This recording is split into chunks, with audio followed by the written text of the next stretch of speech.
Hello, Canucks fans, and welcome back to another episode of Canucks Conversation. My name is Dave Quadrelli. That is Harmon Dial. Our technical producer is Grady Sass. And our new intern, brand new intern, Lachlan, is Madison Buckingham.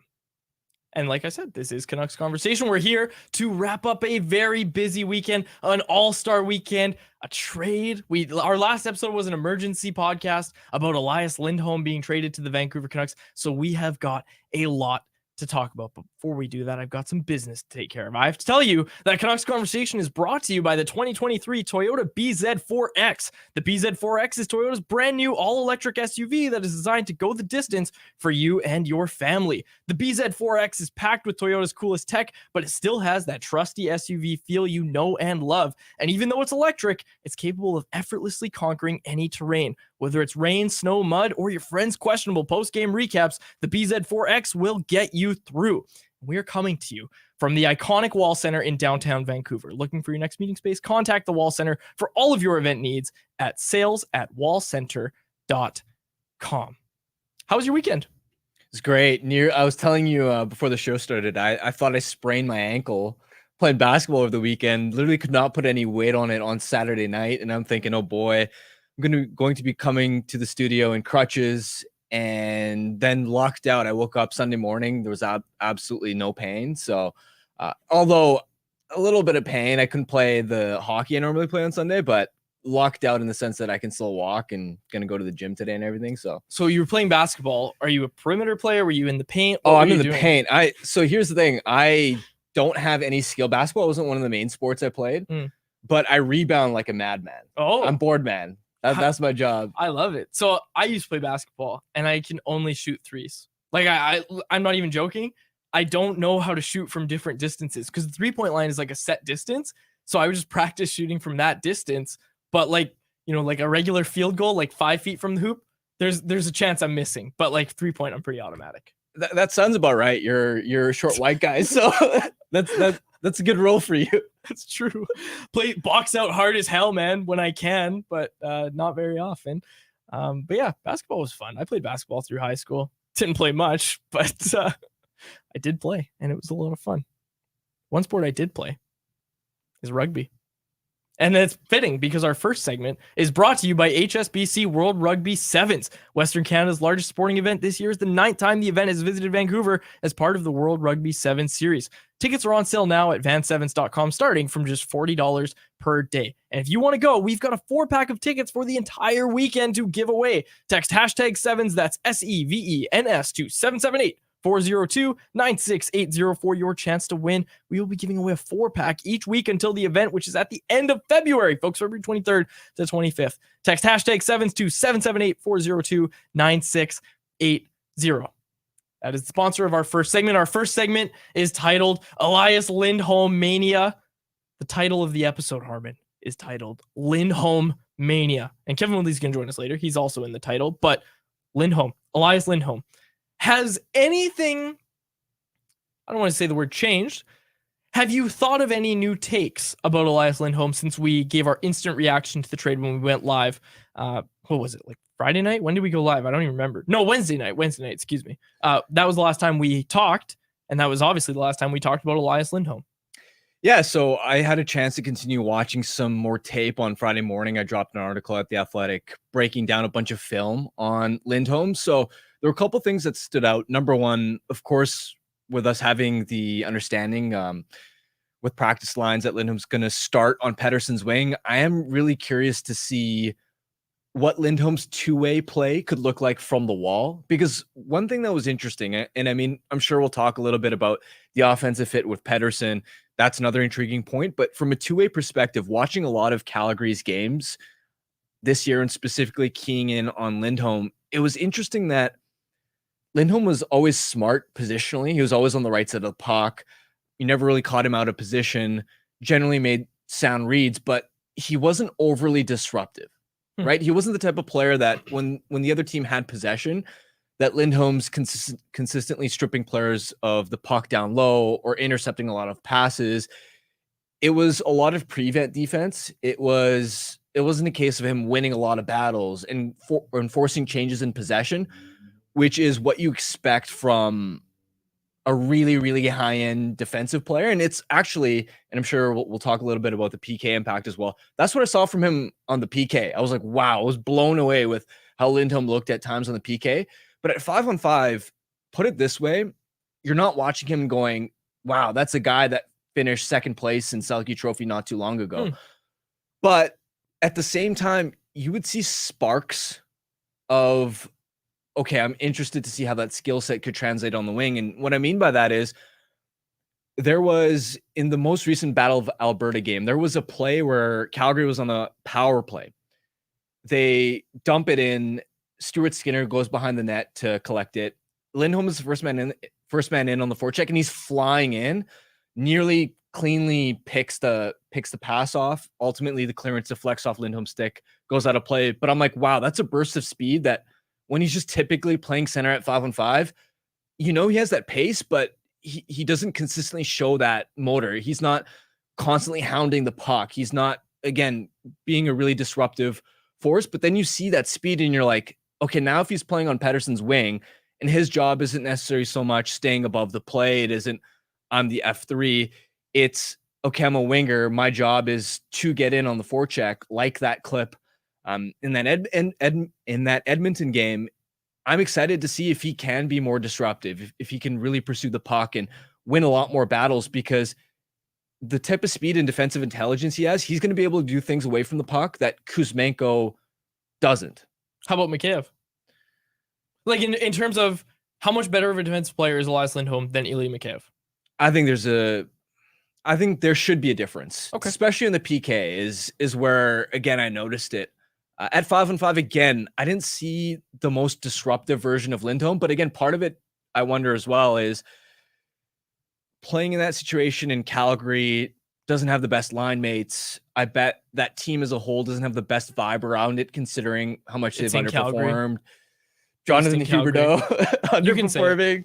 They have to live in Alberta. And they have to live in Alberta during the winter. And he probably knows that he's on his way out, right? Mm-hmm. So I wonder if that affects his engagement, because there were also plays where, again, I'd see a moment where Lindholm has a chance to win a puck battle, and I don't want to say he's going in half-heartedly, but he's not going in with what I think is his max output, max intensity. So I think the fresh start will help him as well. So yeah, I do think, put it this way, Mikheyev and Lindholm's defensive impact this year has been pretty similar, which is to say at 5-on-5, it hasn't been spectacular, but I think Lindholm's tools and him having the fresh start in Vancouver, playing the wing next to Pettersson, I think he should be more disruptive. Similar to the conversation around his offensive game, where you look at his numbers and you say, okay, when he plays with Elias Pettersson, he should be able to do this. And the take I gave on Wednesday was Elias Pettersson was able to make Sam Lafferty work in a top 6 for like a month. So he should be able to make Elias Lindholm work. This was what Lindholm had to say when he was talking about the trade yesterday. And on the topic of knowing that the trade was coming, something that you just said, he said, obviously, I've been knowing that it was coming for quite some time, and I've been kind of waiting to see what happens and what's going to happen and where I'm going to go and so on. So, I mean, it's good for me to come here not too late and close to the deadline and have some time now to get acclimated and to get to know the guys in the last 30 plus games together. More of that is in scenes from Canucks practice, which was up yesterday on CanucksArmy.com. I just find it interesting that they pulled the trigger so early, and I like it. We saw them, set the market, beat the market, and I think it's safe to say they beat the market when you looked at Sean Monahan went for a first and a third, although the third is a conditional third, so it's not for sure, but a first round pick going for Sean Monahan, and obviously that conditional third as well. I think it's safe to say that the Canucks did beat the market on Elias Lindholm, and I think it was good that they did that and pulled the trigger when they did. The thing I've started to think more about Lindholm, Harm, just as I kind of dove in over the weekend and started to think about it a little more, aside from the fact that he wasn't on the Canucks team at the All-Star game, which was early controversy. I'm joking, of course, but the thing I started thinking more about with Lindholm was the strong side face-off stuff. And Tocchet spoke about that when he was on, I think he was on the Sportsnet broadcast talking about it.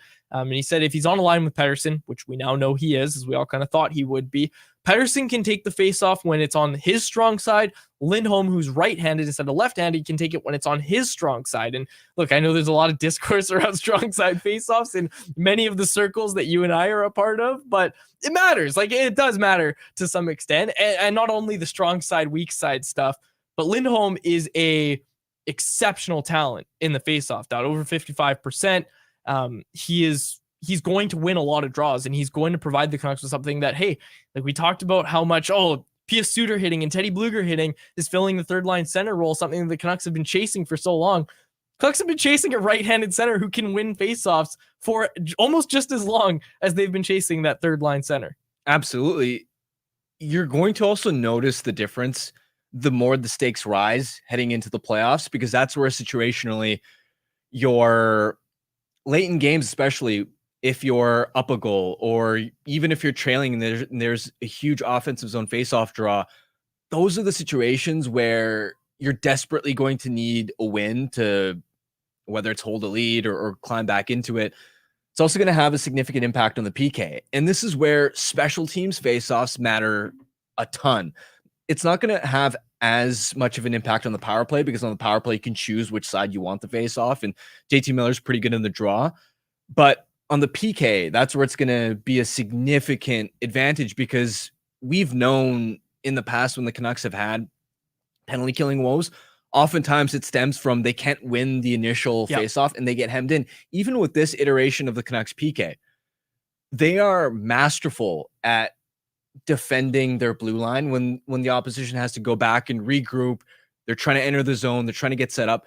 Their forecheck, the formation they have, how well they plug the middle, force puck carriers to the outside, and then win those battles is so disruptive. Where the Canucks PK sometimes, especially earlier in the year, ran into problems is when they lose that initial draw, and then it's okay, if they're defending in zone, they're not particularly great at disrupting passing lanes, at getting that first clearance. Lindholm's going to have a strong impact there. And even just looking at his usage, since the 2021-22 season, he's logged the sixth most PK minutes of all NHL forwards, and the results have been pretty strong. Lindholm's goals against rate ranks 23rd best among 77 forwards with at least 300 PK minutes since that season. Again, even just watching some clips in that most recent Battle of Alberta game, there was a play where this one, ironically, Lindholm lost the initial draw, but as Edmonton's power play was trying to get set up, Edmonton had the puck along the boards, played it up to Bouchard. Lindholm made such a quick read, immediately went full speed at Bouchard at the point. Bouchard faked as if he was going to try and go to the middle, tried to pull off a move. Lindholm didn't bite, immediately poked it out of the zone. Edmonton then regrouped in the neutral zone, tried to enter the zone, rimmed it around. Lindholm beat Zach Hyman to the puck, got it out, and you're like, okay, this is exactly the type of defensive player you'd love to add to this PK. So I'm excited to see his impact shorthanded. Okay, so we focus a lot on his defensive game, his play away from the puck. Versatile player. Like, he's a very, very versatile player. We talked a lot about the offensive side when we broke down the trade on Wednesday, but I want to touch on that again, because the thing that I'm starting to really think about is if this guy's playing with an elite puck distributor like Elias Pettersson, probably the best line mate he's ever played with. Like, do you think... No. You don't think it's safe to say that? Because I think the only reason I would stop that argument is because he had two very elite line mates. Very elite. In Johnny Gaudreau in that season and Matthew Tkachuk. 3 40-goal scorers all on the same line on Calgary. That's special. And Ilya Mikheyev's not a 40-goal scorer, right? I'd say Elias Pettersson is better than Matthew Tkachuk and Johnny Gaudreau. And it's a hard argument right now. Of course. That's what I was getting at, yeah. Gaudreau at the time was having an MVP caliber season. That's best season he's ever had. And seriously, you watch some of the clips, you're like, that is not the Johnny Gaudreau that I've seen recently. No, he got his bag and he stopped playing. I've gone over this. He did the Pierre-Luc Dubois. So, I mean, fine. If you want to make that argument, regardless of whether you're in the camp that Pettersson right now is better than Gaudreau was that season or vice versa, you're splitting hairs. Exactly. Yeah. Close. The bigger difference is he had two of them. So I'm not going to go to that extent, but totally. It's still obviously a massive upgrade from this season. When some of the recent tape I was watching, it's like Jonathan Huberdeau. Yeah. And he's not really able to make an impact at all. And really that passing matters a lot, because I went back and for that article last week, I tracked every goal Lindholm scored in the regular season and playoffs in that 2021-22 season. So he had 47 goals between regular season and playoffs. 29 of those came directly from either a cross seam pass or a low to high pass where the playmaker was below the offensive zone faceoff dots. So those are the types of difficult passing plays that you need a high-end playmaker to make. Lindholm was, of course, the one finding the soft ice in and around the high slot area. Those high slot goals, by the way, have completely dried up. You look at the NHL Edge data, that year he was in the 99th percentile. I think he had 20 goals from quote-unquote mid-danger areas in the high slot. This year is 3. Yeah. Which is around 3 isn't a low number. It's just what averages. In comparison to him before. Yeah, it's a colossal drop off. So he's going to increase that number. Yeah, exactly. In Vancouver. He's got that quick release, and that's the thing that you and I focus so much on. Obviously, we'll get some more Lindholm takes in the Anyone Else segment, but before we do that, we want to chat with our friend of the show, Kevin Woodley, who is brought to you by our friends over at 4 Winds Brewing. Family owned and operated in Delta, home to the 4 Winds Light Lager, a crisp, clean, and easy drinking beer. A beer for everyone, a perfect beer for before, after, or during the game. Might want to have a lot of those during the skills competition, which we'll talk about in the Anyone Else segment. Ask for 4 Winds Light Lager at your local liquor store or have some delivered right to your door through the online shop at 4windsbrewing.ca. Let's bring him in. The goalie guru, as he's so affectionately known as, Kevin Woodley. Kevin, thanks so much for doing this. Thanks for taking the time today. It's my pleasure. I got to use some of that 4 Winds. I spent the weekend watching my daughter's volleyball team down in Seattle. Nothing against, obviously, big fan of women's volleyball, but you put 12 teams at once playing in the same area. You add the whistles to screaming teenage girl reactions to points, and I felt like I spent the weekend at a Taylor Swift concert, so I'm a little under the weather, a little pounding headache going today. So I needed something to take the edge off over the weekend. What's your reaction to the big news of the weekend? Taylor Swift new album in April. I'll be downloading and listening right away. I'm a hardcore Swiftie. It's all good by me. Fantastic. We're pumped for it. We're pumped for it on this show. Okay, thanks for doing this. No, we'll talk to you about the skills competition as well. What did you think of the new format? Because we haven't really dove into it yet, but we're going to a lot in our next segment. You have to? I know. I want to know your opinion because I have mixed feelings on it. I have very mixed feelings on the new skills competition. I'm not down for anything that involves goalie erasure. What, $100,000? Come on, give me a break. We're the stars of the show. We should get the full schmeal. How dangerous is it for real for a goalie to come in cold like that and just face a bunch of breakaway opportunities? This conversation feels like we have every single year. No, I mean, it's not ideal, but I don't know about dangerous. You just go through the warm up. Like, the reality is they can't just show up, throw on their skates and their gear and go out and play. Like, you have to go through your routine. Like, almost, I don't know. I've never actually asked anybody if they go through it completely to the degree they would if they were playing a game. But they go through warming up their body, I think to a similar extent they would for, say, a practice, because you don't want to take that chance. Like you don't hop in cold and then face the world's best players in breakaways without the risk of, lower body injuries or getting overextended, unless you're going to not try hard. And I don't know, despite what we saw from Nikita Kucherov, I'm not sure anybody's really wired that way. Yeah. Woodley, I wanted to. Sorry, there was a bit of an echo there. Oh, you sounded great. You were like an all-present harm. It was like I thought actually we had like a holy being was asking me a question. It's our new bit. Awesome. It's our new bit on this show. Voice of God. In all seriousness, I wanted to ask you about the overall, I guess, state of goaltending, because I was thinking about Igor Shesterkin, for instance. There's been a lot of talk in New York about his struggles. I think he's below a 900 save percentage this year. Even in Dallas, Jake Ottinger hasn't had the sharpest year.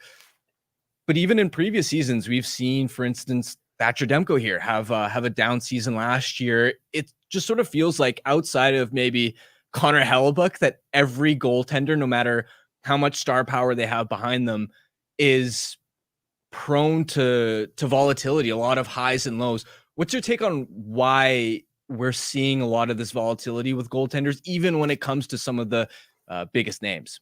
Yeah, to be honest with you, like, if I had the answer to that, I wouldn't be talking to you guys. I'd be cashing bigger checks somewhere.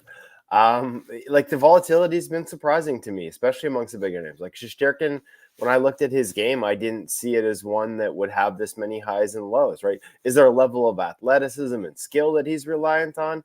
Yeah, but it was never out of control, right? Like, it wasn't the head first diving stuff. It was the way he moved around on the ice that made him so remarkable, both athletic and powerful, but also under control. So, yeah, some of this is environment, but it's not. So, like, I thought for sure the Rangers would have a higher expected save percentage for him under Peter Laviolette. There's usually a first-year bump under him as a head coach that sustains for a couple of years. And Shesterkin's expected is like 886 right now. And that's below league average, but not by a ton, just by a little bit. And he's barely outperforming it. So, I grain of salt the 900 a little bit because his expected is 886, but it's not like that's not a shocking number, right? Like Jacob Markstrom's rocking an expected of 874 right now.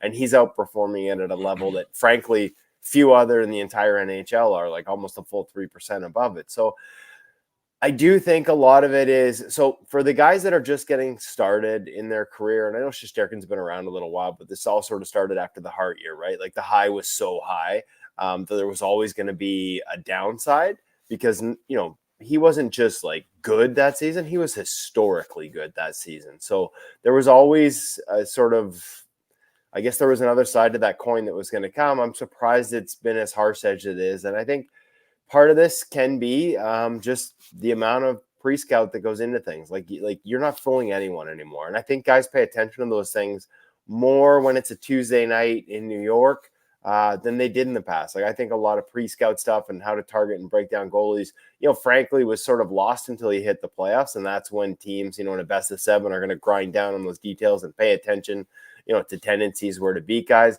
I think the best get that respect a little more often. And so there's no margin for error.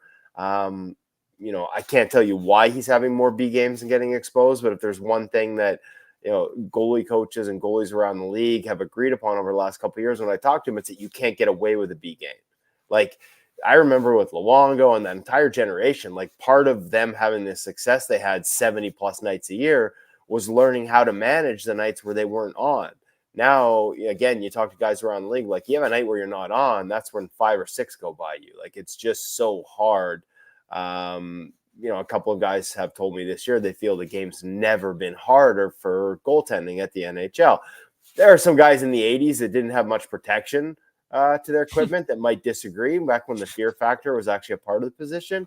But it's tough, man. And it's just really hard. I guess consistency is going to become sort of the new thing we look for, right? Like consistency, as much as the highs, we're going to look for the guys that don't have the dips as sort of being, a measuring stick for whether you're a truly elite number one. Do the valleys sort of level off above expected as opposed to having those deeper valleys and maintaining higher peaks?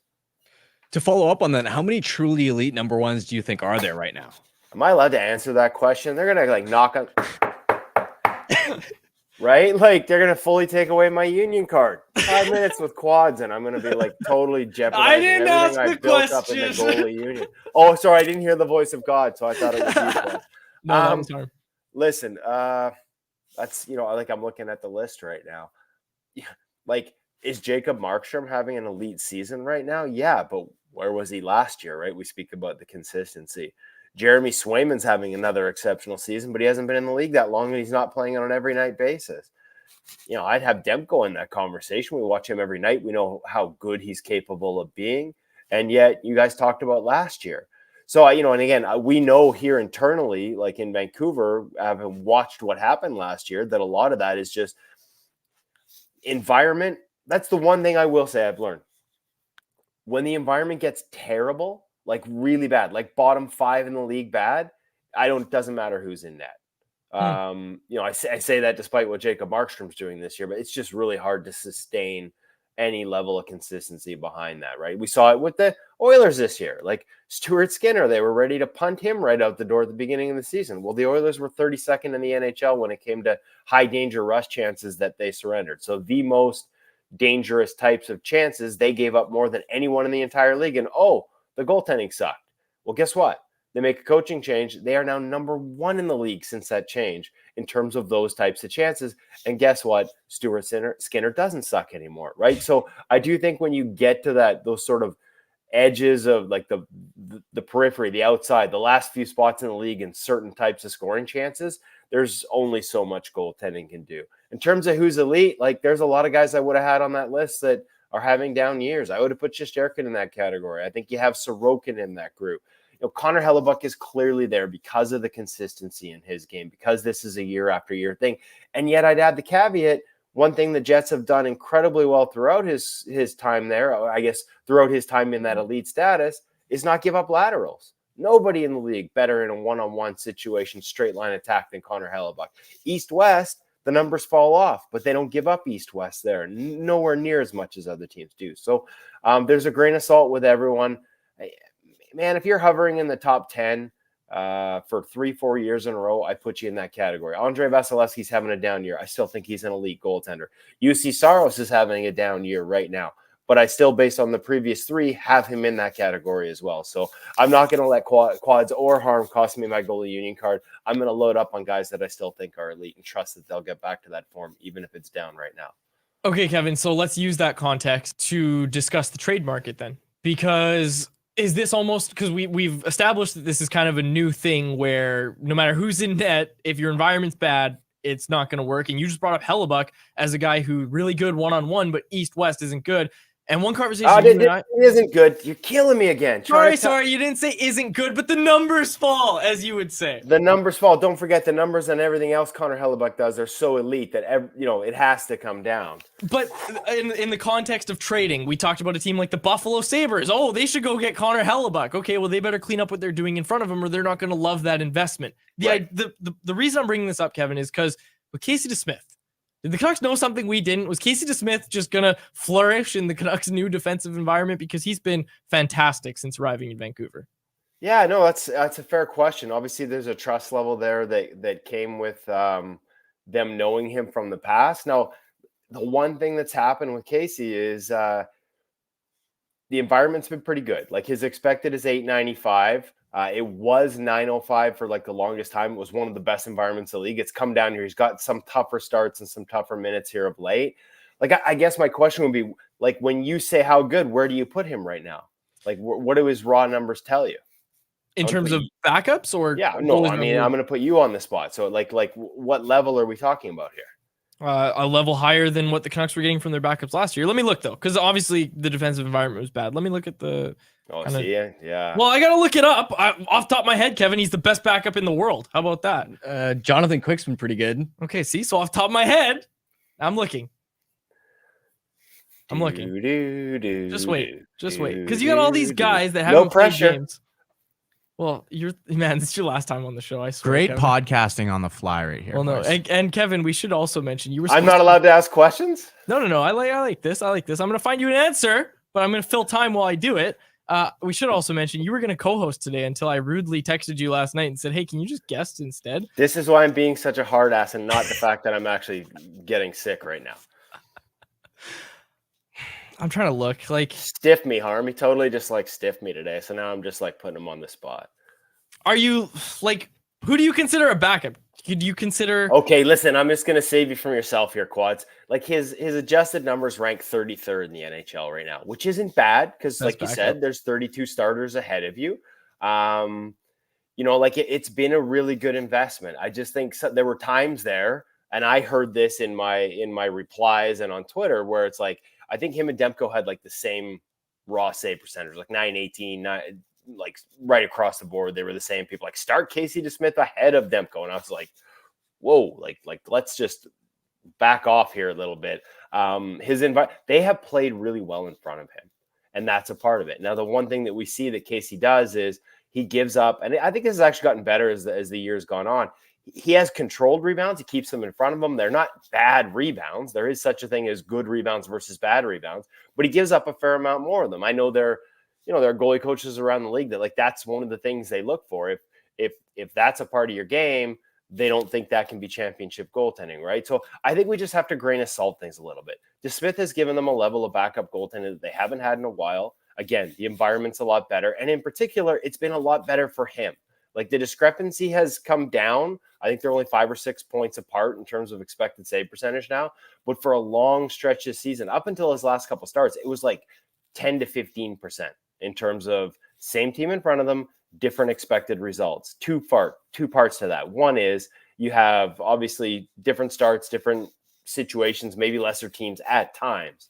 The other part is Casey DeSmith deserves credit for this. Like, the guy works his ass off in practice. He stays out there for all the drills that nobody wants anything to do with. The guy's hammering pucks from the hash marks. He's the one that's sticking around and taking part in that. Guys play hard for guys like that. And so he's sort of quiet, sort of seen, not heard, that NHL teams like, especially in their backup goaltenders. Like, he does the job really well. And so guys play hard for him, and he's benefiting from that.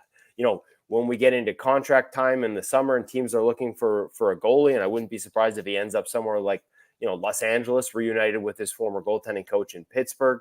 I would grain of salt those decisions the same way. I was going to say, I almost said compared to Jack Campbell, just because Jack Campbell's adjusted save percentage always graded out in the 30s. But I don't think anybody's coming with 5x5 for Casey DeSmith. And frankly, there's less volatility, to go back to the first question, in his game than there are in some other goaltenders around the league. There's a real steadiness to the way he plays. I like a lot of what Casey DeSmith does. I just find myself like, it's almost playing. It's like, I feel, again, you're getting me in trouble here, Quads. I'm going to get the knock on the door, because I'm sort of trying to back off some of the expectations that have been created during those stretches where he was actually, based on raw numbers, equal to, and at times even outperforming Thatcher Demko. And the adjusted stuff said that was never the case. Yeah, by backup save percentage, like I looked it up, he's like 6th in raw numbers. So it's interesting when you kind of add that context. And, you brought up David Rittich, or you brought up LA rather. I want to bring up David Rittich because he's got the second best backup save percentage of any backup goaltender. He's got a 925 on the season. Obviously, LA was really, really good in terms of environment to start the year. Switching away from goalies a little bit, what do you think's gone wrong in LA? And obviously, they make the firing over the All-Star break. Well, it's interesting because the defensive numbers have come down. They were number one with a bullet for the longest time. They're not quite in that same stratosphere anymore, but they haven't fallen off a cliff. Like, this is not, like the example I gave you earlier with the Edmonton Oilers. This is not like the worst in the league defensively to the best in the league defensively kind of situation. Like, they've gotten worse, but even if you look at sort of, say, like mid-December on, still on the season as a whole, they're like the top 5 team. They've given up more off the rush since mid-December, and that's what seems to be hurting them. And, again, whether it's Edmonton at the beginning of the season, here in Vancouver over the past couple of years prior to Rick Tocchet coming in, what you give up off the rush is problematic, because that's where you can create some of the most dangerous chances. And since mid-December, they're, that's now like, we're talking like full 6-week sample here, even with the break.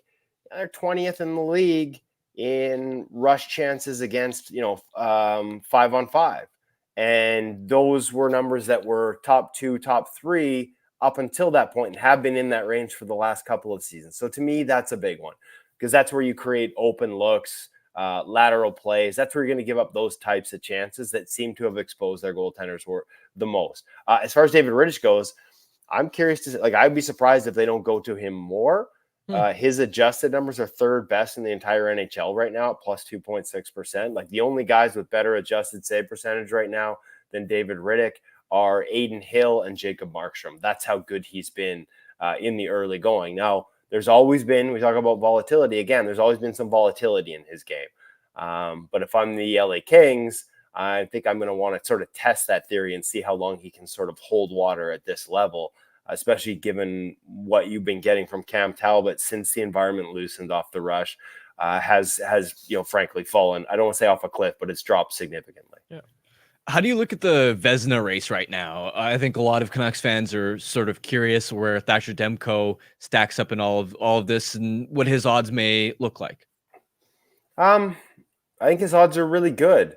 His cumulative numbers, like, he's the only guy that saved more goals above expected. And, for people that hear me throwing that term around willy-nilly here and don't know what I mean, basically, ClearSight Analytics measures shot quality using 34 points of data. So we come up with whether the odds of a goal going in, the percentage of time that it goes in based on the quality, all those different sort of factors to create a quality of a shot, and you measure it. And cumulative numbers are your goals saved above expected. So sort of what the total is on the season.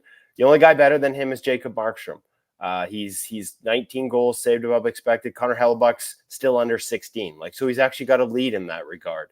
And as much as Markstrom's 3 ahead of him and is a deserving candidate, I just don't think that teams are going to be willing to, like, I think his raw numbers are so bad, again, because the environment is so loose there, that I don't think he's going to have a chance. I could see Jacob Markstrom being a worthy Vezina winner and not even being a finalist this year. It's just sort of the way the voting sometimes goes. Raw numbers are hard to ignore. So Demko should be in this conversation. Absolutely. I think if him and Hellebuck finished with similar raw numbers, I don't like his chances as much. I just think that, GMs like safe picks. That's sort of the way hockey's operated forever. It includes awards voting, and Connor Hellebuck has the Vezina. Some of Hellebuck's numbers, like in 1-goal situations, when we look at I know the raw numbers are exceptional, like it's like 970 or something when the Jets are up a goal. The goal saved above expected when they're up a goal is insane too. I think it's like 12 or 13 of his 15 goals saved are when the Jets are only up a goal, so he's holding a lead in tight situations.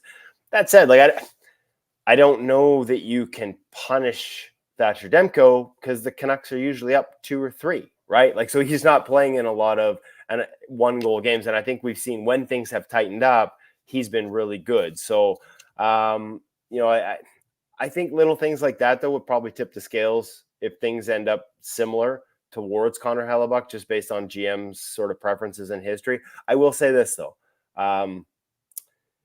It's even like at the end of the day, Demko would have been the guy after 6 weeks, right? Like his first 6 weeks were insanely good. Yeah.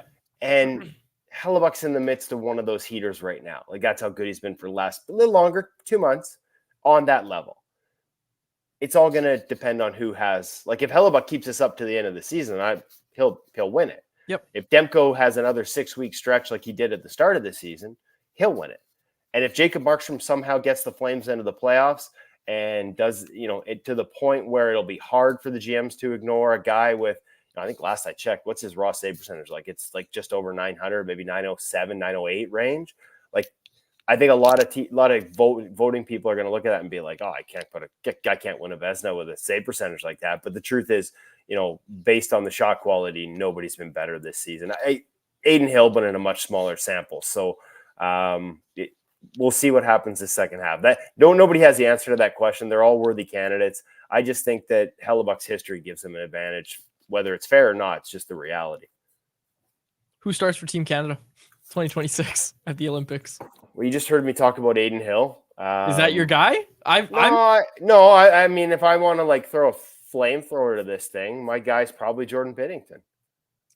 Like if you guys want to get into it, like Jordan Binnington, frankly, you talk about crappy narratives. Like the narrative after the Blues won the Cup was that they were still a good defensive team, and it's been horse crap ever since. Like they haven't been. They have not been a good defensive team since they won the Cup. And Binnington, for long stretches, has held that team together. And there's a great example of terrible defensive environments. Like you look at his numbers at the start of this season. He's one of the best goalies in the league through like the first 2 months. He was up there with Demko. He was pushing. And it's just really hard when the environment's that loose to sort of maintain that. Went through a dip. Now he's on a heater again. We talked about guys who should be worthy Vezina candidates. Jordan Binnington's 16 goals saved above expected at this point right now, just 3 behind Thatcher Demko. So we've seen him when he's not sort of ground to a pulp or they haven't played the wheels off of him or just have him guessing behind that defense. We've seen Jordan Binnington play at an elite level for long stretches, maybe not entire seasons, and that's why he doesn't have more hardware. But for all people don't like about his maybe some of the act and some of the, engaging with other goalies, the reality is the guy can stop pucks, and he's done it at a level much better than the raw numbers would indicate for a number of years now. I'm going to suggest Devin Levi, by the time he's 24, can backstop Team Canada, and he can be a great story. You won't find a bigger Devin Levi fan than I. Spent a full week and a bit with him in Montreal this past summer. Learned a lot about him as a player, as a person, the habits he has. I like the no stone unturned guys, the guys that look for any way to get better. And whether it's his use of VR or the way he practices in a 3-on-3 rink with a coach named Marco Romano in Montreal and the way he's made that work for him. Like I'm a huge Devin Levi guy, so I won't disagree with that. I just think, we'll see if he gets an opportunity, see if the Sabres actually start to defend in the next couple of years to give him an opportunity to build some confidence at this level. Yeah, and of course, we definitely shouldn't look over Binnington or Hill. Okay, Kevin, final question for me here. I got to ask you about the incident over All-Star weekend. Controversy struck when Thatcher Demko refused to give Jeremy Swayman a goalie hug. Your thoughts? He's not a hugger. Yeah, I guess that's fair. Sometimes, but honestly, you're there. Okay, but I'm not there, and that's the biggest thing that I will say here. So the first caveat is he might not have seen him. The second caveat is it might have been a bit. The third caveat is maybe, just maybe Canucks fans this is their fantasy. Thatcher Demko actually knows the history of Bruins Canucks and was representing them when he wouldn't hug a Bruin. Maybe all of that is true. I think the most likely thing is that Thatcher doesn't want to dance for us. Thatcher is a guy who doesn't have time for the performative crap, to be quite frank. He's down to business. You look at his face as he walks by, that's a face we've seen, right? It's just it's all about hockey. And when you talk hockey, I've said this a couple of times today. We at InGoal magazine, we sit down with goalies and break down video. It's one of the biggest things we do. It's called pro reads. And so they walk us through their save selections and what they're reading on the ice. I spent 45 minutes with him going over his own video last year, and he was phenomenal, fantastic. The insights were just flowing. He's one of our best guests in that format. We've got 12 different, what we call pro read segments live at ingoalmag.com with him already. He's sensational. But I once asked him if he'd show me how and why he tapes the knob of his stick, because it's unique and other goalies have copied it, and he wants nothing to do with it. And that's fine. We tease a little bit back and forth, but to him, that's performative. To him, that doesn't matter. And I just think that maybe we caught a glimpse of that. It's not a criticism by any means. It's just who he is. It's how he's wired. I think Rick Tocchet's even praised him for that business-like attitude. And I think maybe with, again, the caveat that the other things I said could all be true, because I haven't asked him, and I'm not wasting a text message to him on the goalie hug controversy. Let me tell you that much, because of all those other things I just said, I'm not wasting his time with it. But I think most likely, based on the guy we know, that's probably the answer. What happened to Dancing Demko? We were talking about that last week, the whole Dancing Demko thing in college. And obviously there's the story with Patrick Waugh interviewing him and saying, stop dancing in between whistles, and really just interviewing so we could rip him for that. What happened to that? Maybe enough. Maybe hockey finally beat him down. Maybe the Patrick Waugh stuff, maybe we blame Ian Clark, right? Look at how sick those pads looked at the All-Star game, but he can't wear those here, right? This is a serious business. Listen, I know the expectation is if and this is Ian's told me this before in his numerous appearances at InGoal, right? If we play the most important position on the ice as goaltenders, then we have to be the hardest workers. We have to be the most focused. We have to set a standard that everybody else strives to follow. And I think there can be a carryover that into sort of how you conduct your business. And listen, from a media standpoint, there are times where it's you wish he'd dance a little bit. But I think when you understand the reasons, you understand the person, and it doesn't mean he's a fun smuggler, as my kids often call me.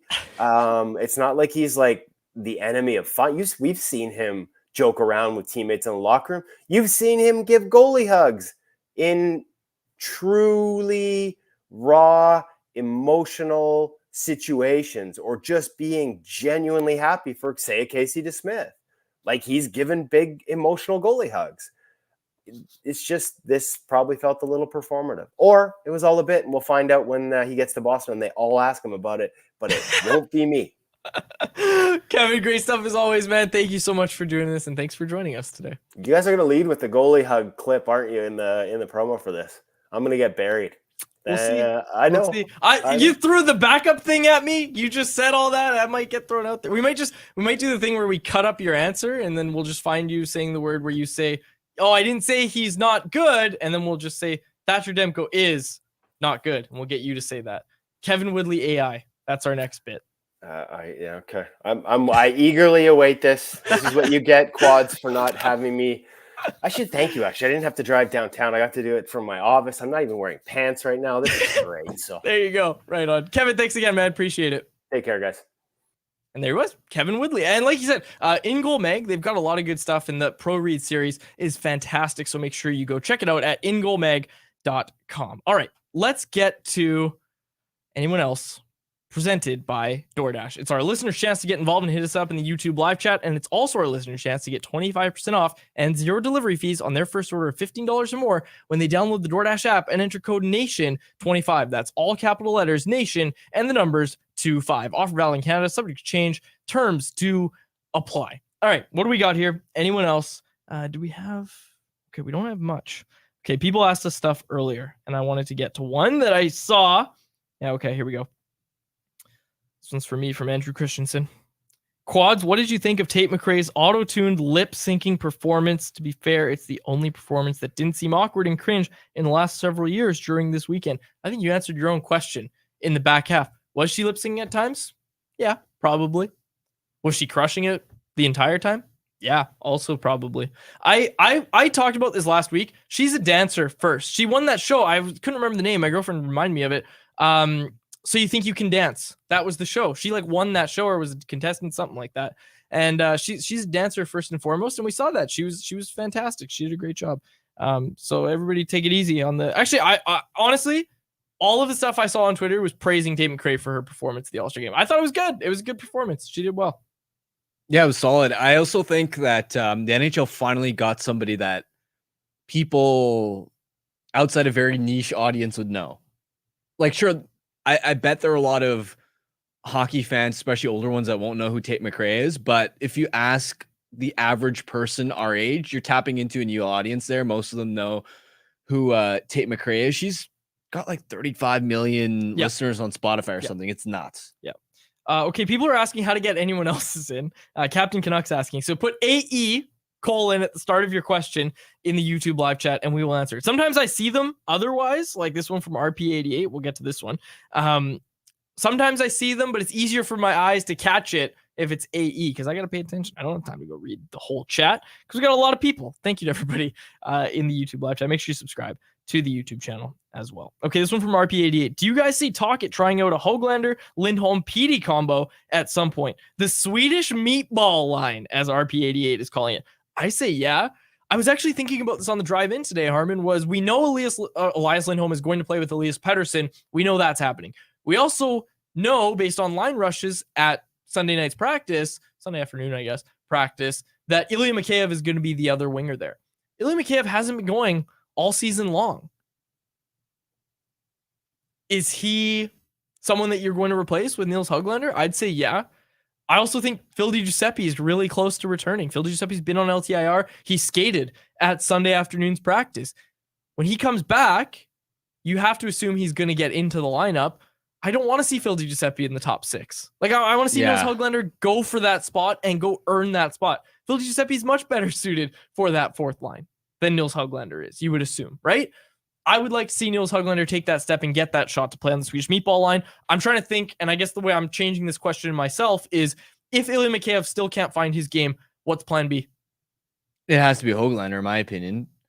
I don't think DiGiuseppe's even in the conversation, quite frankly, especially because his best fit in the top 6, if anything, was with the Miller-Besser line. And even that, I don't want to see it again. There's just not enough offensive pop there.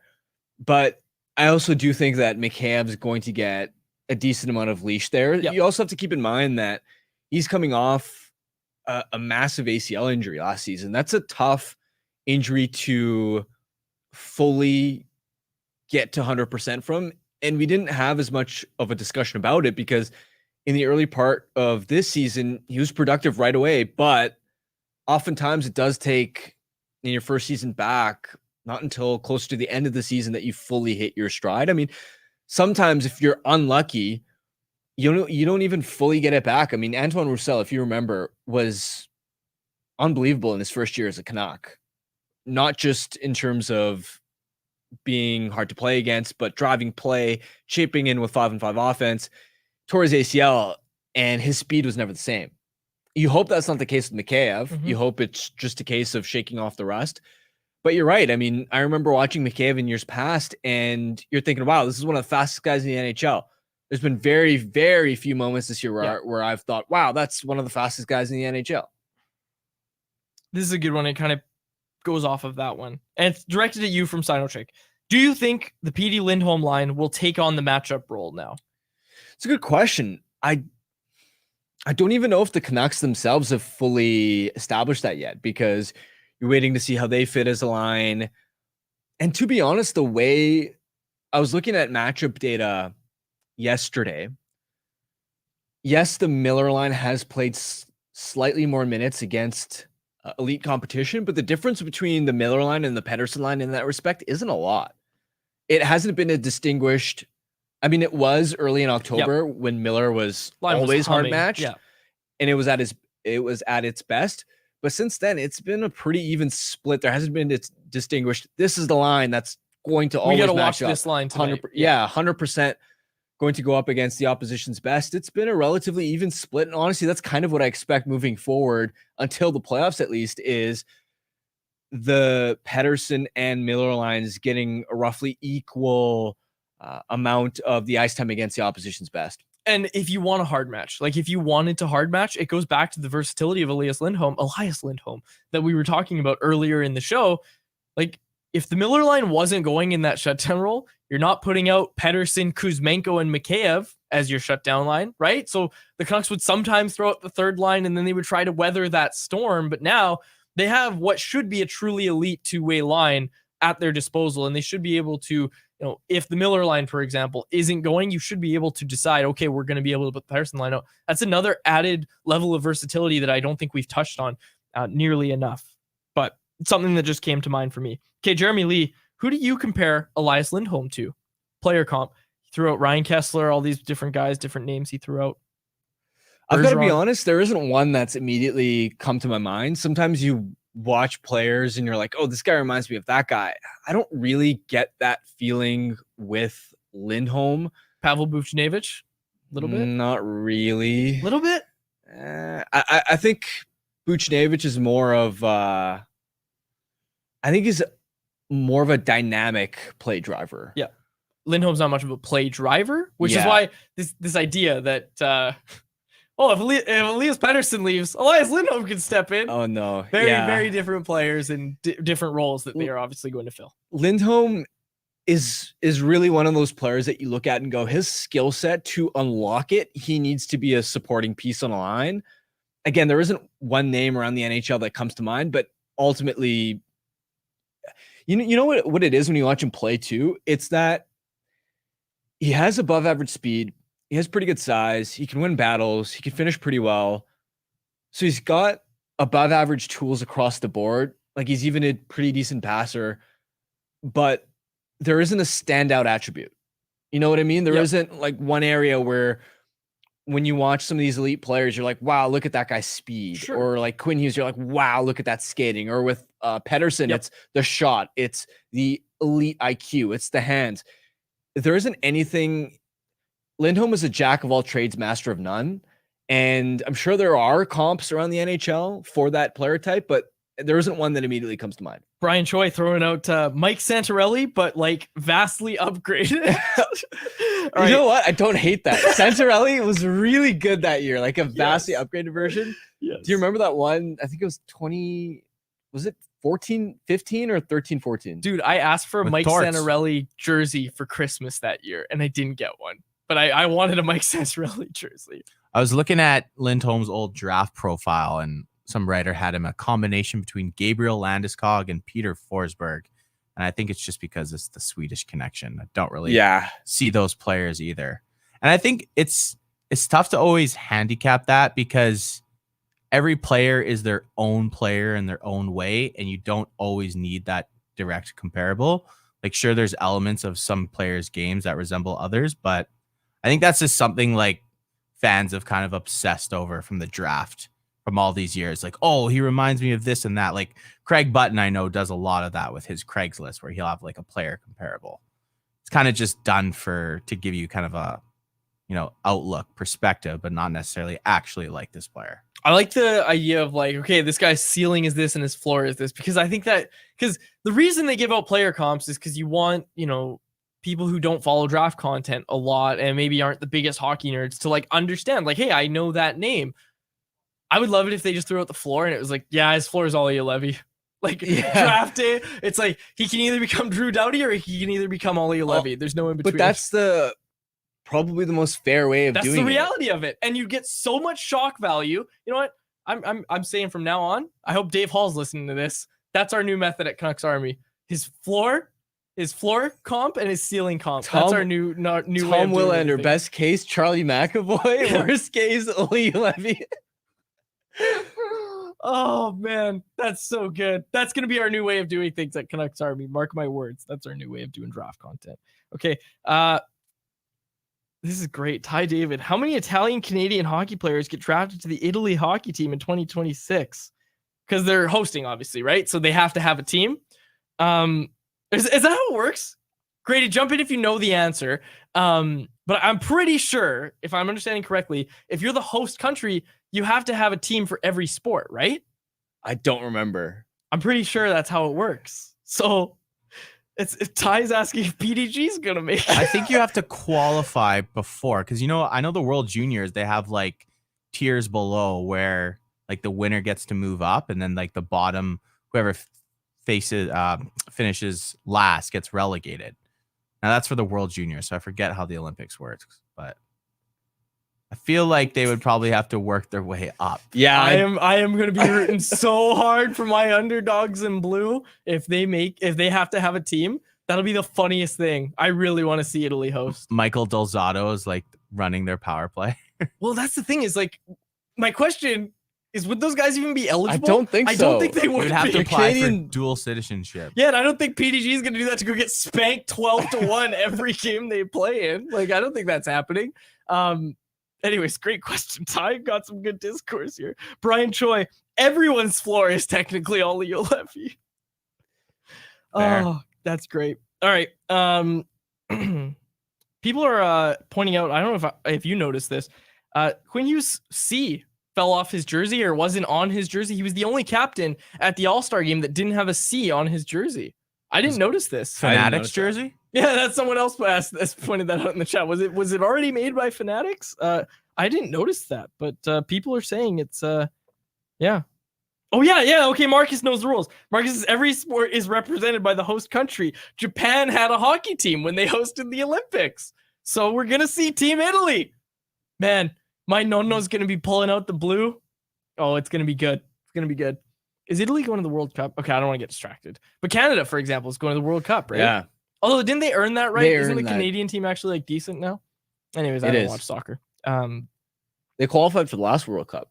Is Messi coming to Vancouver at some point here? I do think so, yeah. Yeah. That's crazy. You know who didn't qualify for the last World Cup, Quads? Italy. I know that because I got a call from my grandpa. He was like, he couldn't believe it. Like, I can't remember. It was like the first time in his lifetime, or like the first time since like the 70s, I think was the last time. I can't remember. I gotta look it up. Getting a little off topic. A lot of Italy content today. Yeah. Well, honestly, it's an upgrade from the baseball content. We could do the trifecta. I talked goalies, I talked Italy, and now I'm talking baseball.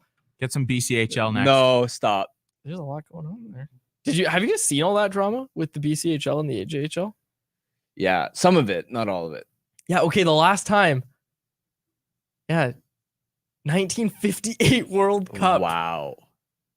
And then 1958 World Cup. Okay. And then the last time was when they didn't enter the first World Cup in 1930. That's crazy. Yeah, they sat it out. They sat out the 1930 World Cup. But anyways, people might be asking why we're talking about this. The commissioner of the NHL, Gary Batman, confirmed that 2026 and 2030 Olympics, there'd be NHL participation. And I think that's got a lot of people really excited. I know when the Canucks have some downtime, we'll be drafting up our teams, looking at who's going to be there. But it's so interesting. We talked about it with Kevin, who's going to be the goalie for Canada. That's obviously a big question on everybody's mind. But there's nobody really standing out right now. You have to think Jordan Binnington behind that group would be the best option. But I'm not discounting Devin Levi. Like, I brought up Devin Levi, and I'm serious about it. Like, I'm not discounting that Devin Levi might be the best option by the time he's 24 years old, or 23, 24. Or no, he'd be 25. And I know Canucks fans probably don't want to hear this, but Stuart Skinner would likely be in that. Stuart mix Skinner's too. in that mix too. Yep. He'd have Connor McDavid on that team. Man, that team, US and Canada are going to be, two absolute wagon teams. Now imagine America's goalie debate. Oh no, our big Oh. controversy. Oh no, we got Hellebuck, Demko, Ottinger. Who are we gonna start? So I had Leafs fans mad at me in I can't remember what year. It was some international tournament. I had it from a source that USA Hockey had decided to go with Thatcher Demko as their third string goalie for an event that never took place. It might have actually been the Olympics. I don't know what it was. It was some event where USA Hockey had to go, and it was a best on best tournament. And I don't know why I can't remember off the top of my head, but I had a source tell me on very, very good authority. Like I knew it was a fact.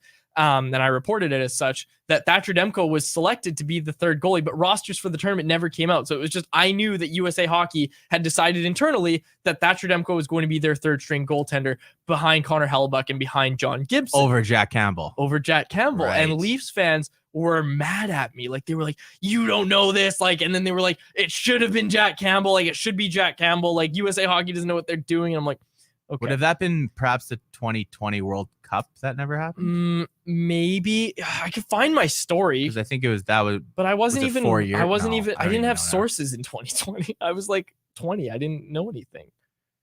I genuinely I know it wasn't 2020.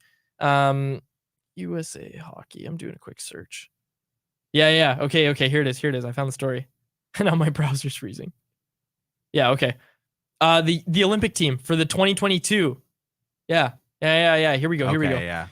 Would have been a member of this year's USA Winter Olympic team had NHL players been allowed to go. Yeah, there it is. We need a little like theme music whenever Quad looks something When I up on the Google, fly. Yeah, just a little dude like Jeopardy. Yeah, it's good times. Good time on the show. That was a great Harm anyone can else start segment. singing to fill the air.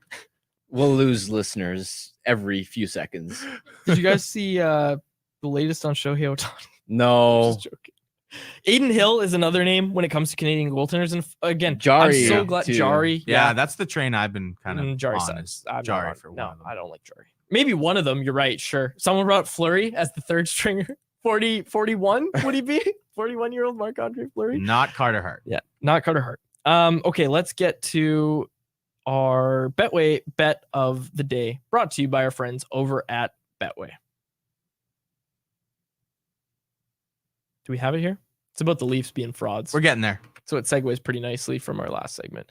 Yeah, it's the New York Islanders to win. A $10 bet at plus 125 odds returns you $22.50 over on Betway. Folks, the Leafs kind of won 2 playoff rounds en route to winning some sort of championship, some sort of title. So you know they're going to be taking the night off tonight. The New York Islanders are going to beat the Toronto Maple Leafs. And if you put $10 on it, plus 125 odds, and they do that, turns you $22.50 over on Betway. Must be 90 plus to play. If you choose to play, please play responsibly. All right. Before we depart, we got a few more words from our sponsors, and those would be Wendy's, Daily Face-Off, Survivor Pool Game, and Seagrams. So let's talk about Wendy's because I'm back. I'm back in the game, folks. Shots on goal, goals against average, and points per game can make or break your week, but don't overlook BPMM Wendy's Bacon Portobello Mushroom Melt. Sure, it may not help you win weekly prizes with Wendy's and Daily Face-Off Survivor Pool Fantasy, but unlike my predictions, it never disappoints. So try your luck, but don't push it because the Bacon Portobello Mushroom Melt is only back for a limited time. And if you miss it, you won't get a second chance. Sign up for Daily Face-Off Survivor Pool Fantasy today, sponsored by Wendy's and the Wendy's app. Time to shout out our next sponsor, Seagram's VO Select Canadian Whiskey, artfully blended and impeccably crafted. Make it your very own.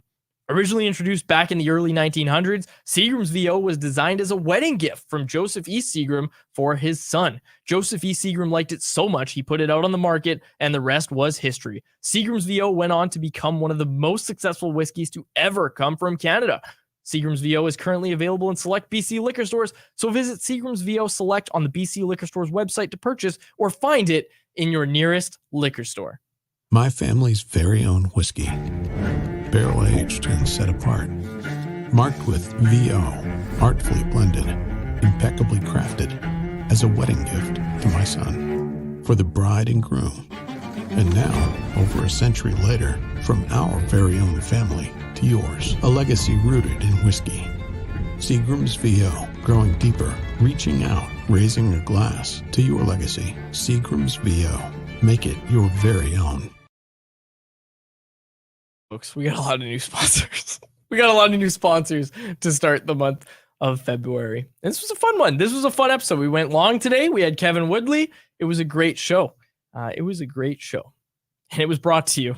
Once again, I should mention it was brought to you by the Toyota BZ4X. The BZ4X's fresh look is just an added bonus to its range since you can drive up to 406 kilometers on a single charge. That's enough to get you from Kitsilano to Whistler or Kamloops to Kelowna and back and still be home in time for the game. Now that's what we'd call electric. The best part, by choosing electric, you can get up to $11,000 in rebates and incentives. The BZ4X are in stock and selling quickly, so make sure to visit shoptoyota.ca or your local Pacific Toyota dealer today to get your hands on one. This was Canucks Conversation. That is Harmon Dial. Our technical producer is Grady Sass, and our intern, once again, is Madison Buckingham. My name is Dave Gugelli. Thanks so much for listening to another episode of the Canucks Conversation. Canucks Conversation with Harmon and Quads every weekday at 2 p.m. Be sure to check it out on the Canucks Army YouTube channel. And if you missed it, go check it out on your favorite podcast catcher app.